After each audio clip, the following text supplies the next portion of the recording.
What up, B Squad? It is your boy JB, and we are here today with two reviews, guys. So I am sorry that these videos are later than what they typically are. I got caught up in watching Swarm yesterday, so I spent most of the day, and then I left. Then I came back home last night and I finished watching Swarm, and I woke up this morning still watching the last few episodes that I had to finish, right? But we're here for Life After Lockup, Love After Lockup, Season 4, Episode 45. Blindsided and Divided is the title of this episode. This episode should have been titled Stupidity, Stupidity, Stupidity. Jesus, this season. I think we're at the halfway point for Life After Lockup because they show what's still to come this season. So I'm thinking we are at the halfway point, right? But before we go ahead and just jump into this review, if you guys are watching this video or any other video on the channel, and you guys aren't subscribed yet, do me a solid favor and stop taking me out on this date and having me pay for it at the end of it. You guys know the routine. You can do me that favor by liking the video, subscribing to the channel, turning on your post notifications, and sharing the video. And with that out of the way, without further ado, let's discuss this boring ass episode, shall we? So this video is not going to be long at all. It's not going to be detailed because a lot of these couples I could have done without in this particular episode. I don't even know who to start up with because there was not one couple in this episode that I was like, oh my God, I can't wait to see what's going to happen next with them. Nobody was that couple for me. Actually, let's start up with a couple who I wasn't even listening to at all. Brittany and Marcelino. So Brittany and Marcelino, they're back. I don't know what the hell their storyline is because at one point in the episode, I was listening to it. But then at a certain point in the episode, I stopped listening to their story, right? So when it comes to Life After Lockup, you guys, unless the episode is just really, really good, we're just gonna be doing pre-recorded for right now. Until I get something in the episode that I can really talk about. I know that Monique and Derek are gonna be back later. You know, he's gonna propose to her. I know we'll go live for that episode, right? Because I know we're gonna have a lot to say. But this episode, we're not going live. Plus I have something else that I have to do today. So I can't give a live, but I just don't want to do it, right? So Brittany and Marcelino, they're back. You guys remember at the end of last season, Brittany and Marcelino, they had the issue with one another where, you know, they were in a situation where allegedly he cheated on her with her best friend after they had the threesome, right? So we're dealing with that. So you guys know that they moved from Las Vegas down to Florida, right? So now we find out that they are still not having sex with each other. I honestly don't give a damn, right? So we see Marcelino, he was at a bar having some drinks. Now I did notice, if you guys looked at the scene, right? So he had a beer, then I think he had a drink, he had like a little shot glass, right? But then there were like, you know, so if you guys get to go like margaritas or stuff like that, it like they had some to-go cups in front of what they were to-go cups. And they were sitting in front of him, but then at one point they weren't there. Then he talked to this lady who was celebrating her 80th birthday. She just told him to be basically to be the best father he can be. I don't give a damn. Then we see Brittany and Marcelino. His mom came over so that they can go out on a date with each other.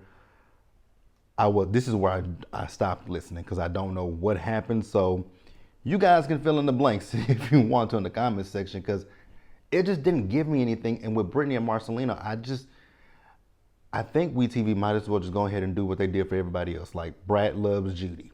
Give them their own show where they don't have to force things and create storylines. Just live your authentic lives and don't give us this fluff BS, right? Because I just don't get anything when I see Brittany and Marcelino, and I really would prefer not to see Brittany and Marcelino on the television, right? But that's really all I got. If you guys want to add something to it, leave it in the comment section. But let's go ahead and pause here and move over to the next couple. Amber and Puppy, you guys. This is another one where I wasn't completely listening, but I was. So with but Amber and Puppy, we picked up, this episode was really more so specifically centered around Puppy, right? Now, it's been a few episodes since we last saw Puppy and Amber. I feel like it's been 2 or 3 episodes, right? Because we didn't see him last week, and I don't think we saw him the week before. I think the last time we saw Amber and Puppy was the last time I did my live, and that's been at least 2 weeks now, right? 2 or 3 weeks. So remember, And Puppy went over to her mom's house, right? Her mama wanted to know what was going on between she and what's his name? What's his name, you guys? Y'all know his name, her boyfriend's name. God dang it, I can't even think of it. Whatever her boyfriend's name is, remember, he went inside to go use the bathroom, right? And he came back outside. He told Puppy that it was time for them to go. You know, it'll turn into a pumpkin. I was like, say what now? Like, Amber, not Amber, but Puppy, run, bitch. Just run. Leave all your shit there, right? So they get in the car. So whatever his name is, he wants to know what did she and her mom talk about. I'm like, that ain't got nothing to do with you first and foremost. If she wants to tell you, she can tell you, right? So she was like, you know, it's just the stuff that we've been dealing with. And I'm like, girl, just tell him. My mom and I was talking about the fact that your ex-wife called me on the phone and y'all was talking about the fact that y'all had sex with each other. I just really wish Puppy would have just put it all out on the table, but Puppy did not put it all on. Eric is his name. That's his name. God dang it, I couldn't think of it to save my life, right? So then Eric asked her basically what is her issue. She says, well, there's no major issue. She said, what is your issue? He says the fact that she doesn't respect him. I was like, run that back again. The fact that she doesn't respect you? Who are you again? Puppy, get your shit and get out that man's place, right? So this scene actually kind of frightened me, it scared me a little bit, right? Because they were arguing and going back and forth with each other, right? And at one point he did like, he jumped and I was like, girl, pull this car over, get the fuck out and let him go about his business, right? Because it did, I'm not saying that he was gonna hit her, but it did look like he would have knocked the shit out of Puppy, right? So he opened the door, he got out. She was about to get out the car, but then she just closed the door and just drove off and ripped the GoPro from the, you know, from the visor or wherever it was, and said she was done, basically, right? So then the next scene we see, she's at her mom's house. So her and Eric have broken up with each other, and she has some of her stuff at her mom's. She says she doesn't want to stay with her mom. I'm like, girl, if you ain't got no choice, stay with your mama. Stay with your mother. Stay where you're safest. And I think that's going to be with your mother. So Amber came over. She basically just told Amber that, you know, she and Eric have broken up. She's talking about she still loves him. When things are good, they're good. Now, Puppy, I'm going to keep it real with you, right? When you said when things are good, you guys are really great, that's typically things that a woman who is being, and I'm not saying that he's abusing you, right? But that's typically the things that women say when they are in abusive relationships. You know, well, he's not always like that. You know, when we have good moments with each other, we're really good and we're really solid. Like, that sounds like something that a battered woman typically says, right? Again, I'm not saying that that's what the situation is. That's just what it gave to me. I want you guys to tell me what you guys think down in the comment section below. And we're going to pause here and we're going to move forward to the next couple, you guys. Next up, you guys, Lindsay and Blaine. I could have done without Lindsay and Blaine as well, right? So you guys remember, Blaine went to go get the ankle monitor, right? He's going to be on house arrest for 3 years, right? So Lindsay still is none the wiser about this situation.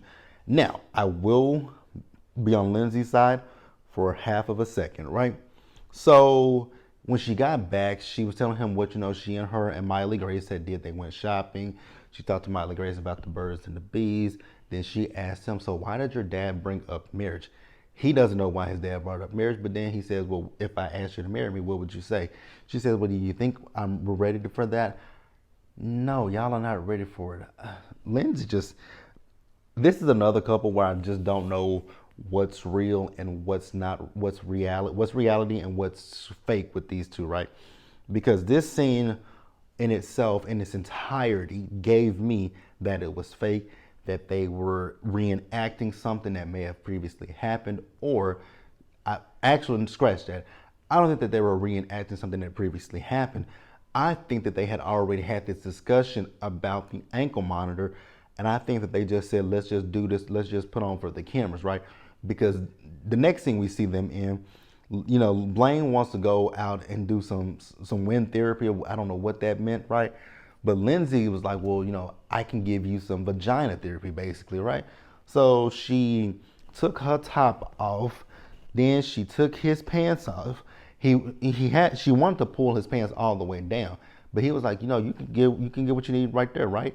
just basically pull his drawers down and, pull her panties to the side and sit on top of him. I knew what he was insinuating, right? So then she pulled the pants all the way down, and what happened? She found the ankle monitor, and Lindsay flipped out. What the fuck, Blaine? You didn't tell me about this. Da da da da da da da da. And I'm like, this just seems really, really fake, right? And I'm gonna tell you guys why. Like I just said a minute ago, it was too convenient that, oh, now you want to have, you just come into the house and you just randomly want to have sex with him and the damn camera crew. That's what threw me, was the camera crew. They're still here. So y'all not really finna have sex like this scene was put on. You not finna sit here and say, oh, pull your pants down. Let me pull your pants all the way off. With a person with a boom microphone over you, you got, or maybe probably you have a person with a boom microphone and they do have their mic packs on, right? But you can't sit here and make me believe that that scene was real. Like I said, I believe that Lindsay and Blaine had already discussed this. She knew about the house arrest. They just put 20 on 10 for this scene, right? So she's flipping out. Now, granted, if I believe that this scene were real, I would understand her. She has very valid points, right? She got clearance to be around someone who is an ex-felon, right? She didn't get clearance to be around someone who is on house arrest. So that could mess up her parole or her probation. So she made a very valid point. But again, like I said, I just believe that it's fluff and bullshit, right? I didn't buy anything that she was saying. If you guys do, definitely let me know down in the comment section. But when it came down to that scene, I didn't believe anything that was coming out of Lindsay's mouth. I felt like she and Blaine were both acting at that particular moment.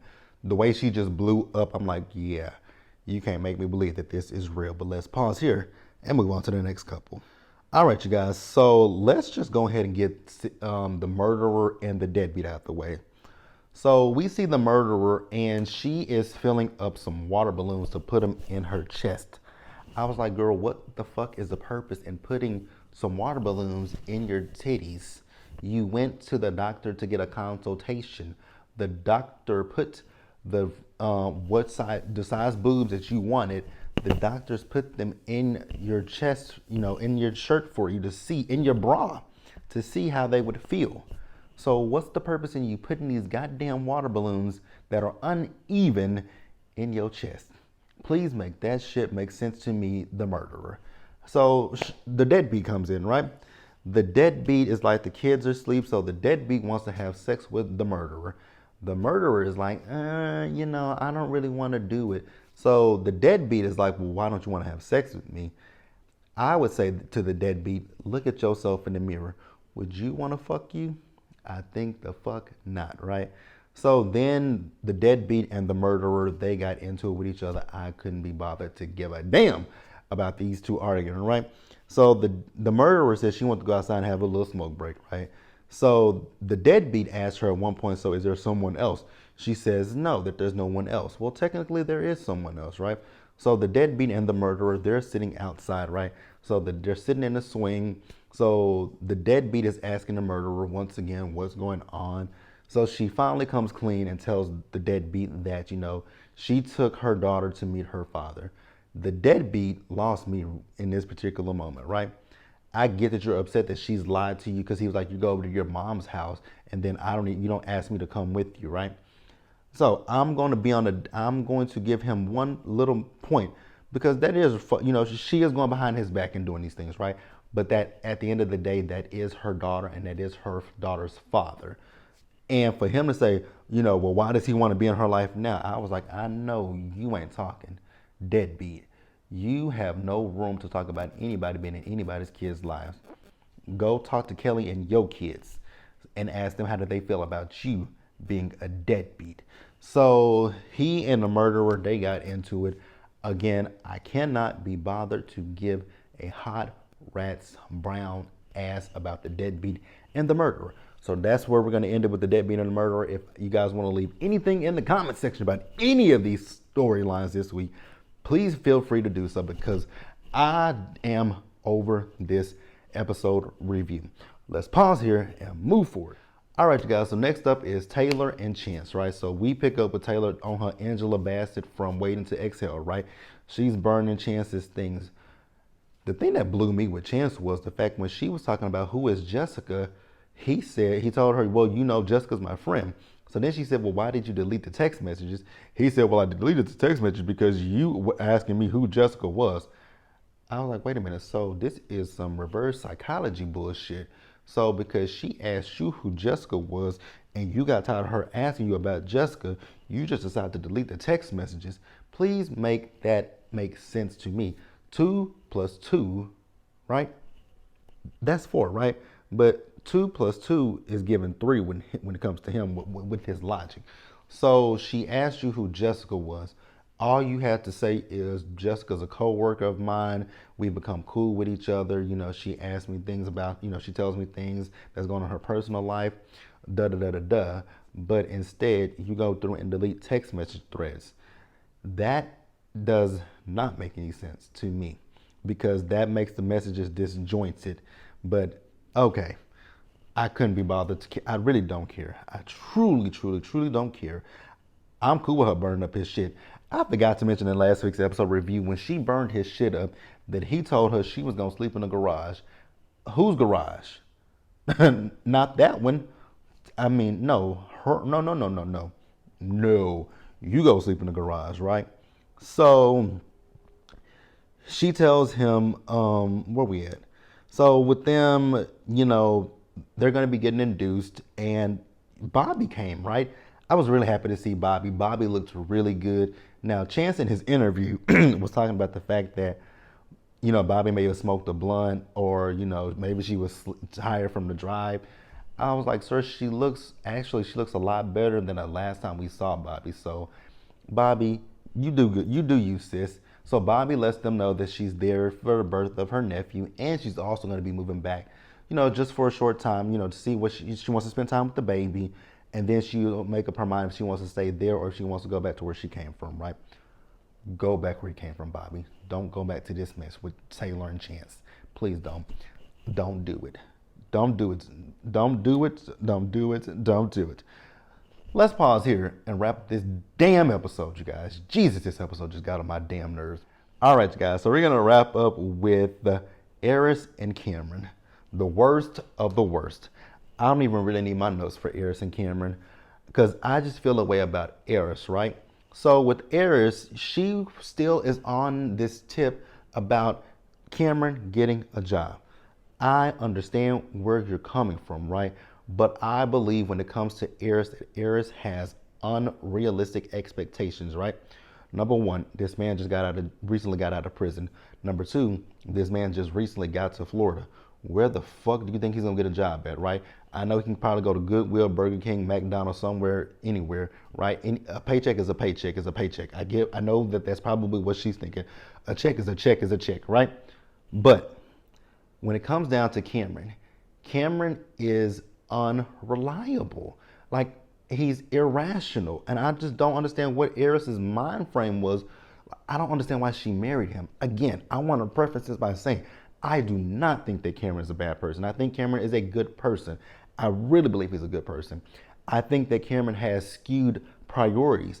Cameron is someone who has only thought about himself. So Cameron still has those selfish ideals about himself. It's all about Cameron. Now he can dress it up that I'm doing this for my family, but here's the thing. Cameron was supposed to be going to go get a job, right? We see Cameron. Cameron is in the studio. I was like, so you literally paid for studio time instead of putting that money towards your wife and your stepdaughter. Like, what the fuck, Cameron? Like, I just don't understand. I don't even give a damn where Cameron is getting his money from at this point. I don't care where he's getting his money from. It's just the things that he's doing are just very, very irrational. And I'm just like, why would you want to subject yourself and your child to that, right? And again, I do want to preface this by saying I don't think that Cameron's a bad guy. I think Cameron is a good guy. Again, I think just Cameron is just been laser focused on it's all about Cameron. It's all about Cameron. So he gets home because she had been trying to call him and text him. So she asked him where he was. He said he was at the studio. So she said, you didn't go look for a job. He said, no, I've only been here for 3 days. And I was like, exactly. Where do you think this man is going to go get a job in 3 days, girlfriend? Let's be realistic about this situation, right? I get that you might be, struggling and whatnot, and that's not cool, right? That you are doing all of this and you got a husband who, but again, he just recently got out of jail. He's an ex-con. He's a felon. So it ain't gonna be that easy for him to get a job. Can he get a job? Absolutely, but it's not gonna be like it's not gonna be on the dime that he gets a job. And I just really believe that she has unrealistic expectations. And then she got pissed off at him. Granted, now she definitely should have got pissed off at him when he said he went to the studio. Nigga, you took money out of this household to go pay for studio time? I'd be the damn, like, absolutely not. But, he and her got into it. She told him he can sleep on the couch. Now, when he destroyed that painting or whatever it was, I was like, really, Cameron, was that called for? But that was the episode, you guys. It ain't much I can give to you.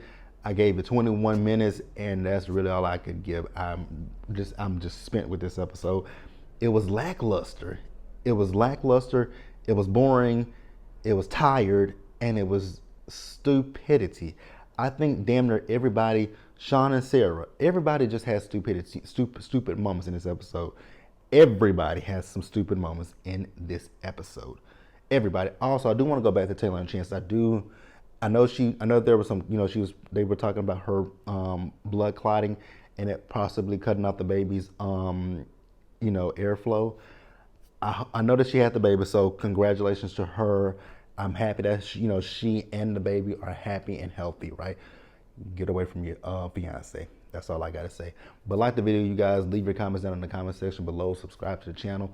Turn your post notifications. Share the video. And until the next time, you guys, stay safe. Take care of yourselves. Wash your hands. Be blessed.